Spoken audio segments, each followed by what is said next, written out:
স্বরাষ্ট্র উপদেষ্টা মোহাম্মদ জাহাঙ্গীর আলম চৌধুরী বলেছেন, পার্বত্য চট্টগ্রামের সকল সহিংসতার মূল কারণই চাঁদাবাজি। দুপুরে রাঙামাটির বিজিবি সেক্টর সদর দপ্তরে সাংবাদিকদের তিনি বলেন, চাঁদাবাজি বন্ধ করা না গেলে পার্বত্য চট্টগ্রামের সহিংসতা বন্ধ করা যাবে না। কোট স্যুট পরা লোকেরাই বড় বড় কথা বলে এসব জিয়ে রাখে বলেও মন্তব্য করেন তিনি। হুঁশিয়ারি দেন, কোনো অবস্থাতেই চাঁদাবাজি সন্ত্রাস বরদাস্ত করা হবে না। কঠোর হাতে এদের দমন করা হবে, কাউকেই ছাড় দেয়া হবে না। বাংলাদেশের মিডিয়ায় সত্য প্রচারের মধ্য দিয়ে ভারতীয় মিডিয়ার মিথ্যাচারের জবাব দেওয়ার আহ্বান জানান স্বরাষ্ট্র উপদেষ্টা।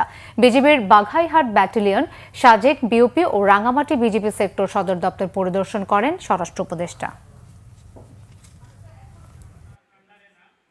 সবচেয়ে বড় সমস্যা হচ্ছে হলো চাঁদাবাজি।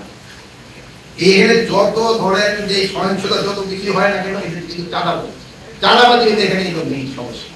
এই চাঁদাবাজি বন্ধ না করতে পারলে এটা কোনো দিন এই সমস্যার সমাধান হবে না। পাহাড়ের অবৈধ অস্ত্রটা যত তাড়াতাড়ি সম্ভব এটাকে কি করতে হবে, যে অবৈধ অস্ত্র ব্যবহার পাহাড় এবং প্লেন কোথাও কিন্তু এটা অ্যালাউড না। প্লাস আপনারা জানেন 5ই অগাস্টের সময় আমাদের অনেক প্লেনের থেকে অনেক খানা লুট হয়ে গেছে। সব হাতিয়ারগুলি আমাদের কিন্তু এখন উদ্ধার হয় নাই। এই হাতিয়ারগুলি কিন্তু উদ্ধার হয়ে গেলে সমস্যাটা অনেকটা সমাধান হবে।